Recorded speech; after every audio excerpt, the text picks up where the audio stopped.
Olá a todos e a todas, eu me chamo Endo, faço parte da UFRPE, UAST, localizado em Serra Talhada, e curso Administração.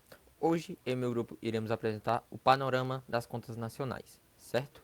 E em relação a isso, temos o PIB, que é um dos principais meios de fazer essas contas, que é o Produto Interno Bruto, que é a soma de todos os bens e serviços de um determinado país. E aí vemos o crescimento do ano 2022 até 2024.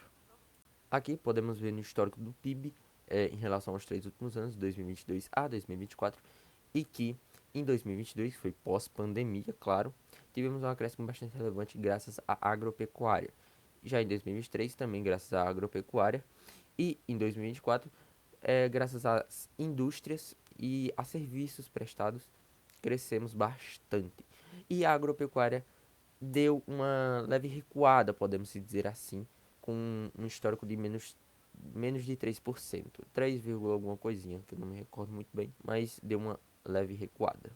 Então aqui podemos ver na tabela que em relação a 2023, o PIB cresceu 3,4, como eu havia dito, em relação à porcentagem, e teve um acréscimo das indústrias 3,3 e serviços 3,7. E como eu havia dito, a agropecuária recuou, como mostra na tabela, 3,2%, certo? Em relação ao consumo das famílias, tivemos um acúmulo de 4,8% e do governo 1,9%. Aqui podemos ver, segundo o IBGE, que o consumo das famílias cresceu bastante, 4,8% em relação aos anos anteriores, e o governo federal cresceu 1,9%. E claro, os dois estão completamente interligados, pois o governo federal, que faz toda o retrocesso dos juros menores, do crédito a mais para as famílias, a transferência de renda e diversos outros fatores, claro. E graças a isso, o consumo das famílias tende a aumentar e o governo também, né? Claro, que cresceu 1,9%, como podemos ver. E aqui, segundo as próprias palavras de Wellington Dias, que é um ministro da Assistência Social, o aumento do PIB significa mais empregos, mais renda e um país que não para de crescer. Claro que eu não vou ler tudo para não tomar muito tempo, mas fica aí a mensagem.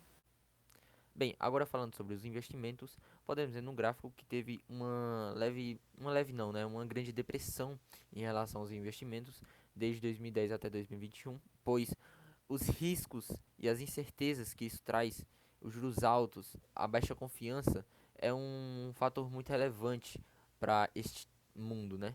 Então, assim, não é de se esperar, né? Não era de se esperar, segundo os economistas, mas graças a Deus tivemos uma elevação de 7,4% aproximadamente até 2024. Bem, agora falando de exportações e importações no nosso país, podemos ver no gráfico que as exportações está em uma constante crescente quase, né, tendo algumas leves quedas em alguns anos, principalmente nos últimos anos, 2022 a 2024, tivemos quase que uma constante aí, tendo em vista uma das maiores, né, em relação aos demais anos.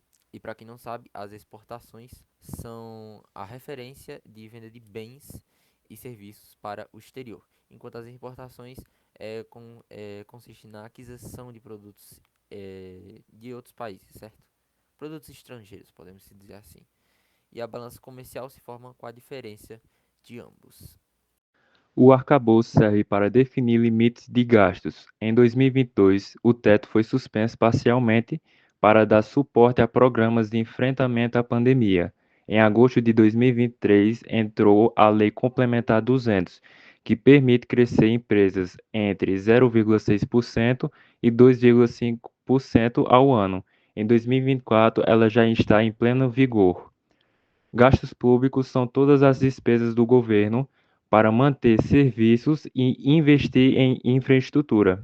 As despesas do governo cresceram cerca de 1,832 trilhões em 2022 para 2,130 trilhões em 2023 e 2,205 trilhões em 2024.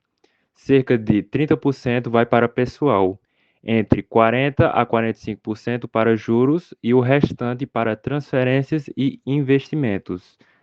A arrecadação, a receita administrada é tudo o que o governo arrecada em tributos. Saiu de 1,535 trilhões em 2022 para 1,727 trilhões em 2023 e está projetada em 1,827 trilhões para 2024. Em especial, imposto de renda, COFINS e PIS tiveram forte crescimento. O resultado primário é a diferença entre as receitas e as despesas do governo, descontando os gastos com juros da dívida. A linha azul representa receitas primárias e a linha vermelha, despesas primárias. Até 2014 havia superávit, mas a partir de então, com a crise reduzindo a arrecadação e o aumento de gastos, as despesas passaram a superar as receitas, que significa o déficit. A Selic é a taxa básica de juros da economia, fixada pela Copom para orientar o custo do crédito e controlar a inflação. A Selic caiu cerca de 14% em 2015, ao mínimo de 2% em 2021, para estimular a economia. Depois subiu forte para conter a inflação, foi aliviada em 2023 e 2024 e voltou a subir em 2025 diante de nova alta de preços. Inflação é o aumento contínuo de preços, que corrói o poder de compra. Em 2022 e 2024, excedeu o teto da meta e exigiu carta do Banco Central. Em 2023, embora elevada, permaneceu dentro da tolerância, refletindo choques pós-pandemia. O Banco Central intervém via operações com títulos compulsórios e redesconto, controlando a inflação e garantindo a estabilidade financeira. As atas do Copom registram as motivações das decisões. Em junho de 2022, destacou pressões externas. Em agosto de 2023, desaceleração da inflação. E em dezembro de 2024, risco fiscal, que justificou nova alta da Selic. Política cambial é o conjunto de regras que define se o câmbio será flutuante, fixo ou administrado. Regula operações de câmbio, fluxos de capital e o uso das reservas internacionais, determinando como o país interage financeiramente com o mundo. O Brasil adota o câmbio flutuante, ou seja, a taxa é definida pela oferta e demanda. O Banco Central só intervém em casos de disfunção para manter a liquidez, não buscando controlar a cotação do real. As reservas são ativos em moedas estrangeiras que garantem recursos para pagar dívidas externas e proteger contra choques. Funcionam como um seguro contra crises cambiais e saídas rápidas de capital. E mesmo com câmbio flutuante, o Banco Central pode usar reservas para intervir pontualmente, suavizando oscilações bruscas do real frente ao dólar, oferecendo previsibilidade e segurança ao mercado. Perspectivas econômicas dos agentes de mercado.